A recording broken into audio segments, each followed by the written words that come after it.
persiapan pameran ini, guys. Pamnas PBI apa Polres Cup ya? Bayangkara Cup. Waduh, baik. Situ Bondo 2026. Bulan berapa? Bulan 5 ini. Oh, sini. Nah, ini bonsai Ulmus rencana besok ikut kontes. Nah, itu ownernya itu. Ini mau diganti potnya, guys. Pakai pot lingkaran kecil, lingkaran besar.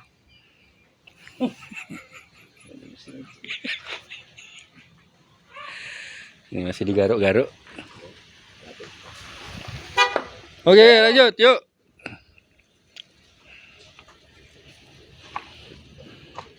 Nah, ini ownernya baru berapa hari kemarin tuh datang.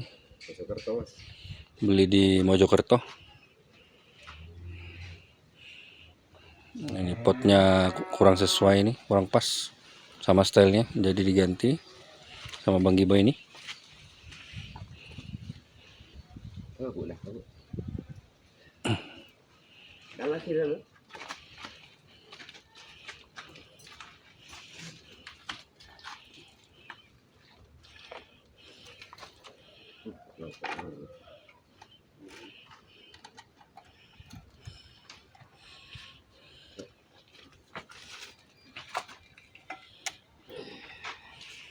Cantik ini gayanya. Pas kayaknya ya. Mantap. Nah, bagus kalau potnya sesuai ini. Kita lu banyak orangnya. Terlalu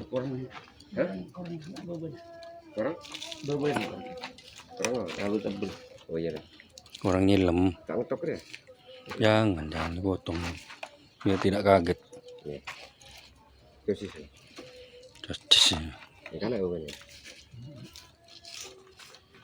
Jangan kok enak. Raja. Ya Saul musuh raja. Makanya karena kok wajah gue udah kayak kering alas. Musuh. Enggak tanya kurang raja. Ini Giba berkenan. Iya. Kok nak kumpulnya nyet ya. Ya tak ada saya raja Ria Pak. Kayak beda. Ini dicet ya nanti, Mas ya? Iya, langsung dia. Jangan nggak dicet, Mas. Mau ikut pameran soalnya.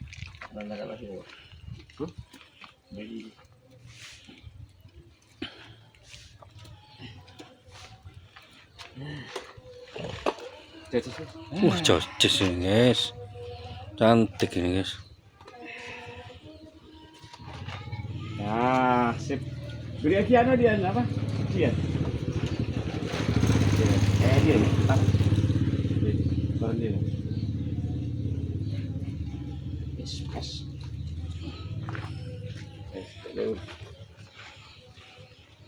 Cantik.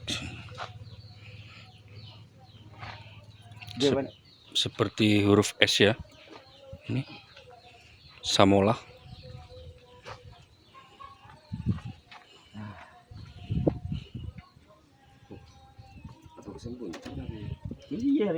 Iya, sesuai ini sama gaya. Saya pun terbekak nih. Bahkan tuh kenek bobo tuh.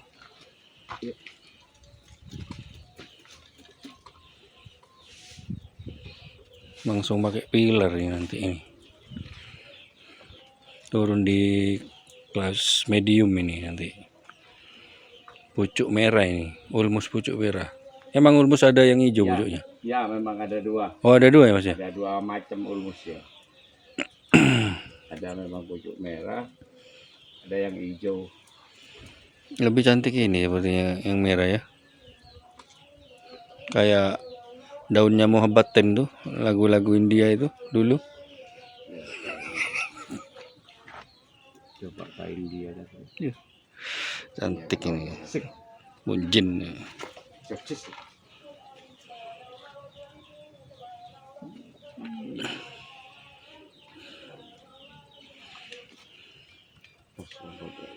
Itu memang mengarah ke depan ya, Mas ya? Mana ya? Ini menunduknya itu memang ke depan bola tanamnya ya. nurut. Iya. Dia tidak terlalu menyombongkan diri. Kalau gaya kayak gini kan kayak gini terlalu sombong kayaknya. Enggak ya. Makanya ini batangnya sudah ke belakang dulu. Ini kan lari Mas. Ya. Makanya untuk menentukan sebuah proporsi pohon yang mempunyai gaya-gaya yang cukup ekstrim kayak gini, kita harus bisa menilai dulu dari gerak dasar. Makanya dari gerak dasar ini larinya terkesan ke belakang. Ini ke belakang dulu, dia baru menyamping ke depan. Nyamping ke depannya. Ke depan. Nah, ini posisi mahkota pas di sini, benar di sini. Sudah pas di sini, sudah topnya di sini. Langsung. Makanya yang saya eksekusi cuman ini, karena cabang ini akan mengganggu dimensi yang di sini, mengganggu irama, tidak ada harmoni. Jadi pohonnya larinya ke sini tadi. Jadi ini kalau ada, tadi ini ada panjangnya sampai sini, Mas. Jadi kesannya itu tarik menarik. Tidak ada yang dituju dari mahkota yang di sini. Oh, untuk style bunjin seperti ini boleh ya, langsung menghadap ke pemirsa boleh ya? Iya, tidak apa-apa. Tidak apa-apa ya? Ya lebih harusnya seperti itu, Mas. Makanya pohon itu ketika sudah batang utama roboh kayak gini, ini kan kesannya roboh, Mas. Ke belakang dia. Makanya ketika ke belakang dia harus menuju ke depan kayak gini. Tinggal kita menentukan titik tumbuh yang di sini, biar tidak terlalu lowong, tidak terkesan kosong gitu. Menunggu titik tumbuh di sini. Mungkin tumbuh nanti di sini. Jadi mahkotanya kayak gini nanti. Nah. Gitu. Enggak, soalnya saya kebanyakan pada umumnya itu melihat bunjin itu jarang sih yang langsung menghadap ke pemirsa seperti ini, Mas.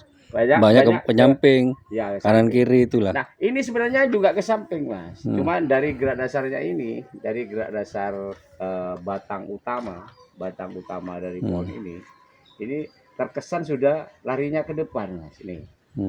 Jadi batang yang sudah utama. Jadi dia makanya ke atas saya topkan sudah ke sini, biar jangan ke atas lagi dia. Berarti desainernya ini sudah pas ya untuk proporsinya pohonnya ya? Pas sudah desainernya yang awal nih. Cuman saya hanya mengurangi di sini. Ini cabang, juga cabang ini. Nah, kenapa ini saya potong? Karena ada ini sudah. Kalau ini ada, nanti terkesan tumpuk yang di sini. Kesannya nggak enak. Nah, makanya jangan kalau ada bunjin yang kayak gini, jangan ada cabang lagi yang ke sini. Jadi cukup yang di sini sudah menentukan yang di sini. Dia keluar. Soalnya ini dan ini satu kesatuan. Makanya ini harus kesup lagi nanti. Kalau sudah jadi ini harus kesup lagi di sini. Ke depan ya? Iya. Ke depan itu. Ke depan sini ada yang ke belakang. Jadi tidak terkesan harus pohon itu terkesan cukup di sini sudah. Tinggal sup-sup. Ini satu kesatuan mahkota sebenarnya.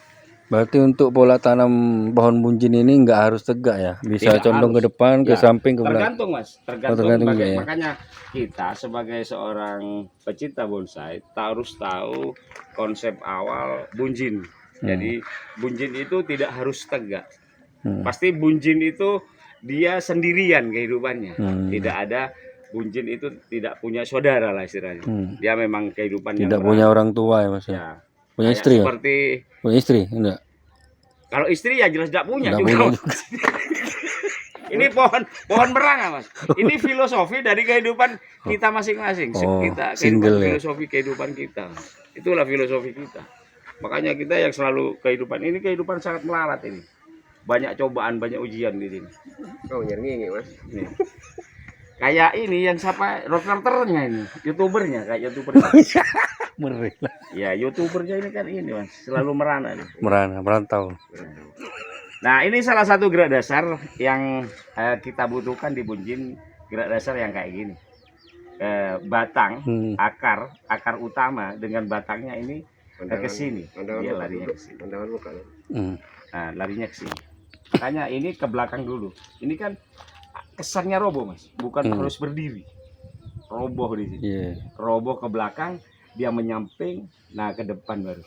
Nah, terus gerakannya. Makanya gemulainya di sini.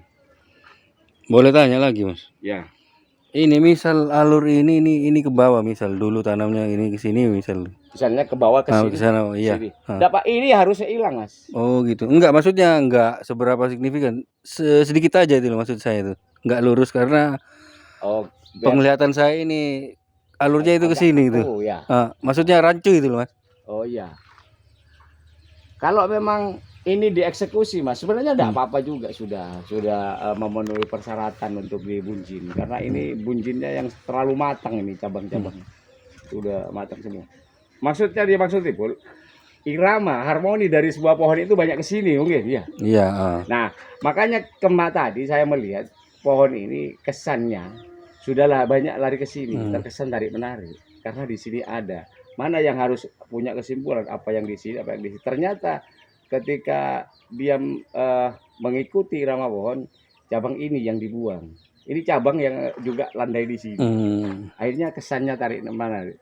Nah, makanya, nah sementara mahkota ini sudah tertuju yang di sini. Mahkota ini sudah ke sini. Makanya ini sebagai penyeimbang, counterbalance sebuah pohon. Cuman sayangnya di sini yang terlalu besar, terlalu matang. Nah, ya, terlalu besar ya. Iya, terlalu matang. Jadi tidak ada pembeda ya Mas Iya, untuk akhirnya alurnya terkesan, itu. Kesannya. Dan makanya nanti kalau memang ada cabang baru cabang kita kecilin nanti, pecah lagi. Biar tidak terkesan untuk menutupi ya intinya untuk ya. menutupi sebuah kelemahan. Makanya tidak harus bunjil itu tegak lurus lalu dia jatuh, tidak juga. Coba tergantung bagaimana proporsi dari pohon. Makanya kalau kita melihat bunjin itu jangan melihat harus bunjin seperti ini, jangan. Jangan perspektif seperti itu, jangan selalu kaku seperti itu. Kita lihat bagaimana irama pohon. Nah, irama. Sementara di sini kalau kita mengambil kesimpulan di sini buang harus bunjin yang kayak gini. Enggak juga, eman yang di sini. Hitungannya gitu. Makanya kita harus tahu irama, harmoni dari sebuah pohon gitu. Nah, ketika kita tahu harmoni sebuah pohon, ini sudah ke sini, ini sudah ada mahkota. Makanya kita mengikuti cabang utama ini. Sama seperti pohon-pohon gaya lainnya ya Mas iya, ya. Sama. Makanya kita harus juga teliti istilahnya harus memang teliti ke pohon Mas. Cantik sih. Nah, tinggal tumbuh yang di sini Mas sebenarnya. Nah, ini kalau memang ada nanti itu lebih bagus di sini ini. Kalau ada di sini. Iya, di sini. Nah, jadi biar lengkap ya mahkotanya ya. Cuman mahkota tidak harus begini, dia bisa nunduk nanti. Nah, ini untuk melengkapi di sini. Karena gerak dasarnya ini sudah bagus. Saya kagum pada yang mendesain awal, yang memprogram awal, dia membuat sebuah batang utama siksak. Jadi tidak monoton. Ada keluar masuknya. Ya, ada keluar masuk. Juga percabangan yang di sini. Makanya saat ini hitungannya saya kalau buang ini eman. Karena ini sudah yang jelas kalau jenisnya ulmus ini lama. Lama sekali. Yang kedua, ini juga tidak mengganggu. Makanya kita menghitung irama sekarang. Jadi sedikit yang dikorbankan tapi akan menyentuh gitu. Nah, di sini kalau ada lebih bagus. Ada mahkota. Cantik sih pohon ini. Untuk tampilannya sih. Medium ini Mas ya? Medium. Medium ini. Ya. Daunnya merah Mas. Merah ya, pucuk merah. Cantik ya. Makanya ulmus ini lama. Satu besar kayak gini sudah besar kalau di kelasnya ulmus. Kebanyakan ulmus kan kecil-kecil. Iya. Nah, ini gerakannya guys.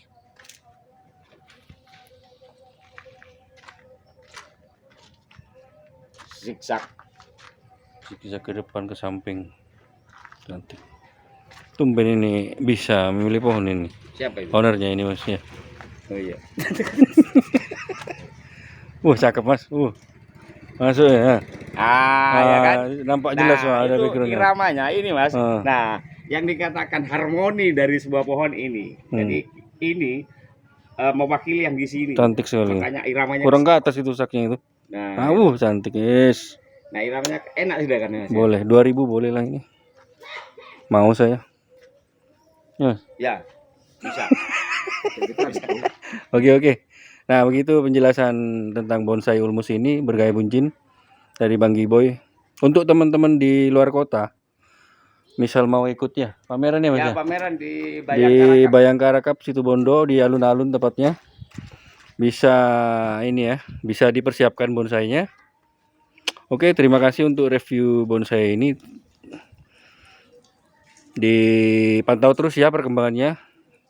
Jangan lupa subscribe Kotemba Bonsai. Nyalakan loncengnya. Yuk. Assalamualaikum.